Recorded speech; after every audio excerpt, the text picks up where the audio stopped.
Merhaba sevgili yaylar, hoş geldiniz. Nasılsınız? Umarım hayat çok güzel geçiyordur. Size bolluk, bereket, neşe getiriyordur.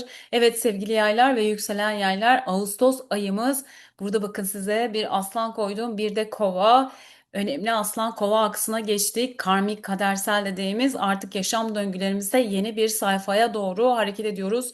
Büyük değişimler, büyük dönüşümler ve bazı başlangıçlar yapılacağına işaret ediyor. Aslanın enerjisi ve Plüton enerjisi sabit burç deriz ve tabii ki burada artık bir şeyleri ilerletecekler ve bu 1,5 yıla hatta 2 yıla doğru da etki alanında olacak.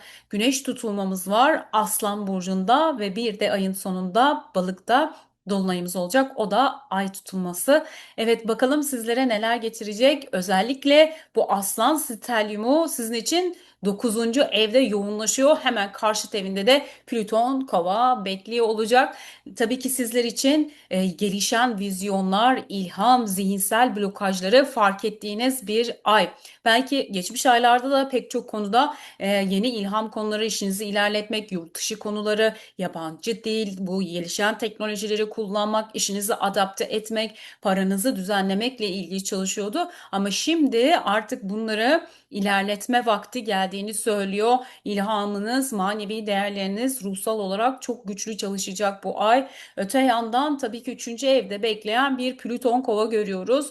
Bu ay itibariyle güneş tutulması etkisi çok yoğun olacak. Kolektif anlamda önemli olaylar, gelişmeler, ekonomik durumlar ve tabii ki aslanı sembolize eden liderler, toplumda yöneticiler, ünlü kişiler, sanatçılar ve pek çok konuda gençleri de sembolize ediyor. Bunlarla ilgili karşılaşmalar, konuşmalar, görüşmeler hepimizi etkili olacak. Ve sizler için aslında daha olumlu bir yerde hareket ettiğini söyleyebiliriz. Yeni vizyonlar geliştiriyorsunuz. Bir kere öğretici, bilge yanlarınız çok daha güzel yükselmeye başlıyor. Genellikle ayın başında aslında bu Plüton'a yapmış olduğu karşıtlık bir otoriter sisteme, yani bizlere bütün dünyadaki o kuralları koyan kişiler, sistemleri oturtan kişiler, bizler için bizleri yönelten kişilerle ilgili çok kuvvetli bir bilinç seviyesi içinde olacağınızı gösteriyor.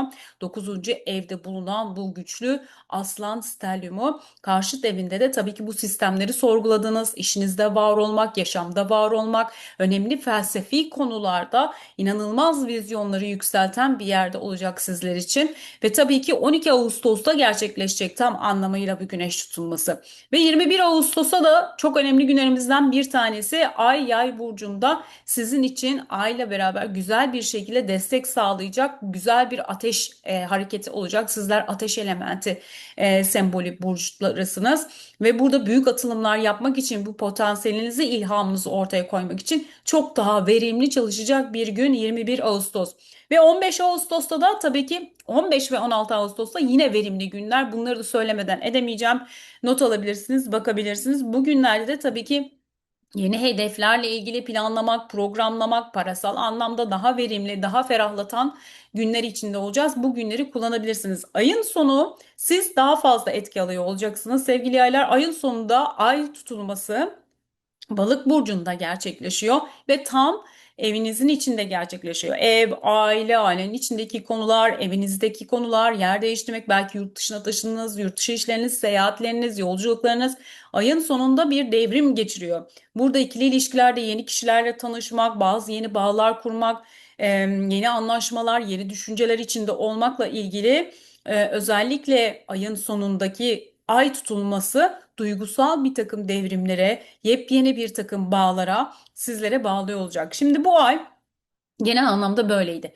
Peki şimdi ilişkilere bakalım sevgili yaylar. Özellikle ilişkilerde ne gibi noktalara değinecek bu ayımız? Özellikle Aslan Kova aksı demiştik ya, karmik kadersel değişimler çok kuvvetleniyor ve tabii ki sizler için burada özellikle 9 ve 3 aksında çok çalışacak. Çevrenizde ilişkileri dengelemek, ilham aldığınız konular, bunları ortaya çıkartmak, yine kendi çevresel faktörlerinizle ilgili sizi kısıtlayan, blokajlayan fikirler, düşünceler baskılayan, işte yine Plüto kovanın, zihniniz bir kere çok berrak ve çok aktif çalışıyor olacak bu sürede.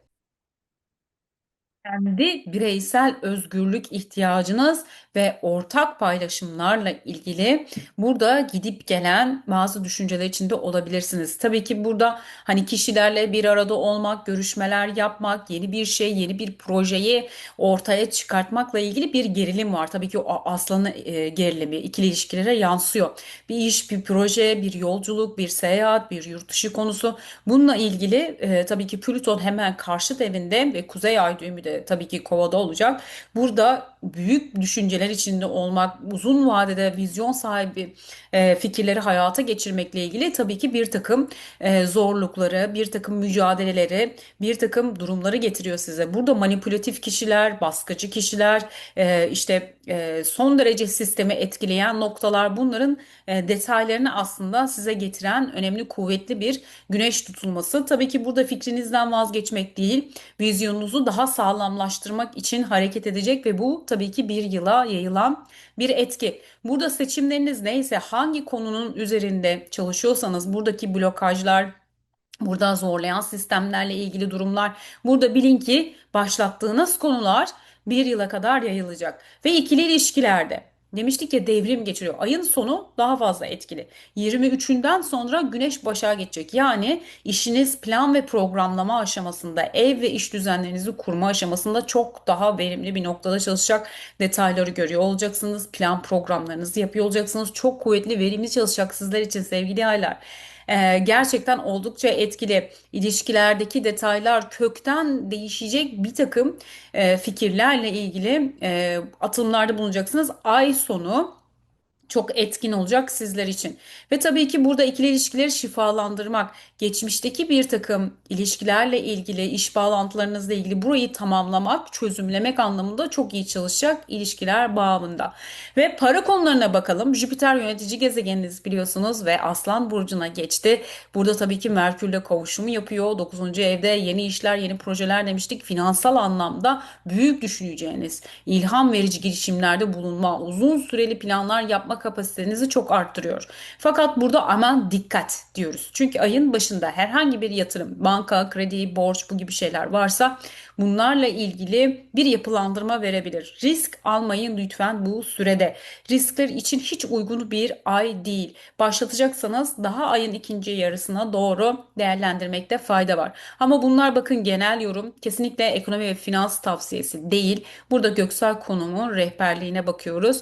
Bunun için benim eksik alanım olacak. Finans takvimi, güzellik takvimi, election astroloji dediğimiz noktadan faydalanıyoruz. İsterseniz de bana zodyahabercisi@gmail'ime yazabilirsiniz. Oradan da beraberce bakarız sizlerle. Ve 21 Ağustos demiştik. Venüs, Satürn demiştik ya, 21 Ağustos Ay Yay burcunda Venüs Satürn karesi olacak. İkili ilişkilerde o tıkanmaları gördüğünüz, biraz daha sizi etkileyen kısımda olacak.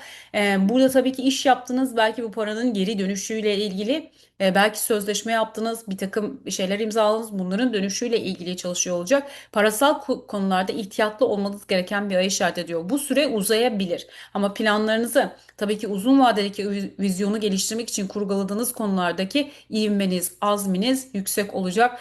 Hem zihinsel hem duygusal olarak sizi blokajlayan konuları çok net bir şekilde fark edip yeni planlar yaptığınız bir aya işaret ediyor para konularında. Ve sağlığa bakalım. Ayın başı çok önemli sevgili yaylar. Burada özellikle kalp sağlığı, kronik bir takım yorgunluklar, çok fazla plan, program, zihniniz çok aktif bir kere. Zihin hiç durmuyor, sürekli çalışıyor. Burada strese dikkat edin. Beden ve zihin dengenizi dengelemek çok önemli.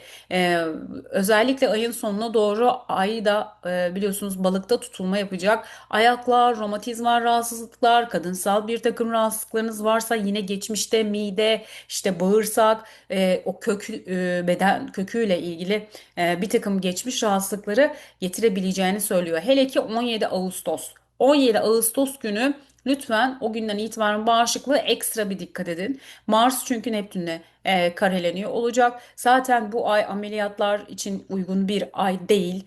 Ancak demiştim ya, electional astroloji takvimi kullanıyoruz. Bugün de doktor kontrolünde elbette seçmiş olduğunuz tarihleri sizin haritanızda daha uygun olanları görebiliyoruz. Burada önemli etkiler taşıyor. 17 Ağustos'ta Mars Neptün karesi sağlıkla ilgili de çok dikkat etmeniz gereken bir süreci işaret ediyor. Bağışıklık düşüklüğü, işte yine burada mide sorunları, kan dolaşımı ile ilgili problemler, kalp sağlığına zaten çok dikkat, kronik yorgunluğa.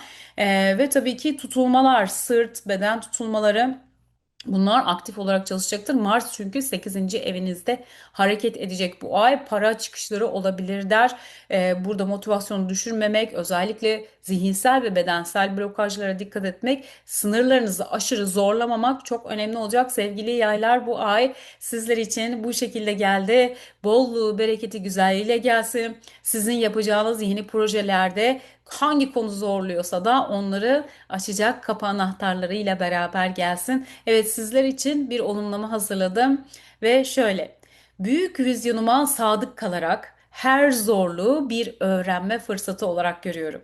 Geçmişin yüklerini bırakıyor, ruhsal yenilenmeyi sevgiyle kabul ediyorum. Kalbim cesur, zihnim açık, bolluk ve bereketi yaşamama davet ediyorum. Güzel bir ay dilerim. Beni izlediğiniz için çok çok teşekkürler. Sevgi ve